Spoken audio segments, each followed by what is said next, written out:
இந்தியாவில் இருக்க ஒட்டுமொத்த வழக்கறிஞர் சங்கங்களும் பார்த்து அதிர்ந்து போன ஒரு சம்பவம் என்ன தெரியுமா?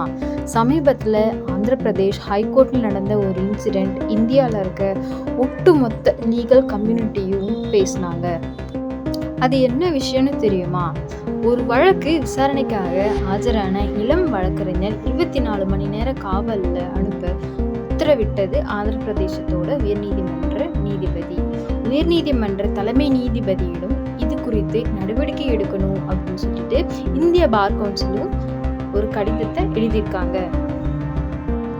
உச்ச நீதிமன்ற தலைமை நீதிபதியிடம் நடவடிக்கை எடுக்கணும் அப்படின்னு சொல்லிட்டு இந்திய பார் கவுன்சிலும் கடிதம் எழுதியிருக்காங்க. மே மாதம் 4ஆம் தேதி கோர்ட்ல ஒரு கேஸ் விசாரணைக்கு வருது. அது எதை பத்தினா வெளிநாட்டு பயண தடையாணை மற்றும் பாஸ்போர்ட் முடக்கம் தொடர்பான ஒரு மனு தாங்க அது. அப்போ மனுதாரர் தரப்புல இருந்து அந்த இளம் வழக்கறிஞர் ஆஜராகிறாரு. அப்போ நீதிபதி கடுமையா கண்டனம் தெரிவித்தாரு. அப்ப அவர் என்ன சொல்றாருன்னா, நீ மிகப்பெரிய சீனியர் வழக்கறிஞர்னு நினைச்சிட்டு இருக்கியா அப்படின்னு அவர் கேள்வி எழுப்புறாரு. ஸோ இந்த விஷயம் சமூக வலைத்தளங்கள்ல ரொம்ப வைரலா வீடியோ பரவிட்டு இருக்கு. உடல்நலம் பாதிக்கப்பட்ட அந்த இளைஞர் என்ன சொல்றாருன்னா, கையை எடுத்து கூப்பி எனக்கு கொஞ்சம் கருணை காட்டுங்க அப்படின்னு சொல்லி ரொம்ப பாவமா மன்றாடி கேட்கிறாரு. அதுக்கப்புறம் காவல்ல எடுக்க உத்தரவும் கொடுத்ததா தகவல் சொல்றாங்க.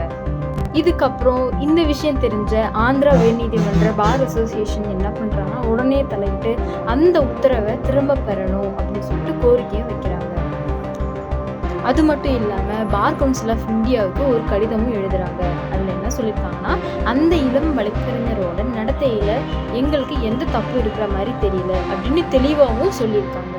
இந்த சம்பவம் தொடர்பா வீடியோ பதிவு, நீதிமன்ற உத்தரவு, அதுக்கப்புறம் முழு சூழ்நிலை எல்லாத்தையும் ஆய்வு செஞ்சு உச்ச நீதிமன்றம் நிறுவனம் ரீதியா கவனம் செலுத்தணும் அப்படின்னு சொல்லிட்டு பார் கவுன்சில் ஆஃப் இந்தியா கோரிக்கையும் வச்சிருக்காங்க. அது மட்டும் இல்லாம சம்பந்தப்பட்ட நீதிபதியிடமிருந்து தற்காலிகமா நீதித்துறை பணியை வாபஸ் பெறணும், டிரான்ஸ்ஃபர் செய்யணும், நீதிமன்ற வளாகம் மற்றும் பார் பெஞ்ச் உறவு குறித்து சிறப்பு பயிற்சி அவருக்கு அளிக்கணும் அப்படின்னு சொல்லிட்டு பார் கவுன்சில் ஆஃப் இந்தியா வலியுறுத்துறாங்க.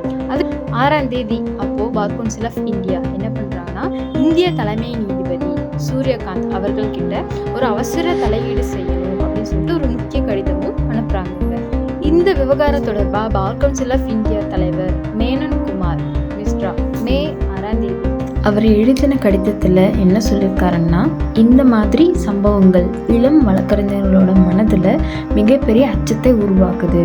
நீதிமன்றத்தோட கண்ணியன்றது ஒரு வழக்கறிஞரை திறந்த நீதிமன்றத்தில் கையேந்தி மன்னிப்பு கேட்க வச்சு பின்னாடி அவங்கள காவலில் அனுப்புவதால் உயராது அப்படின்னு குறிப்பிட்டிருக்காரு.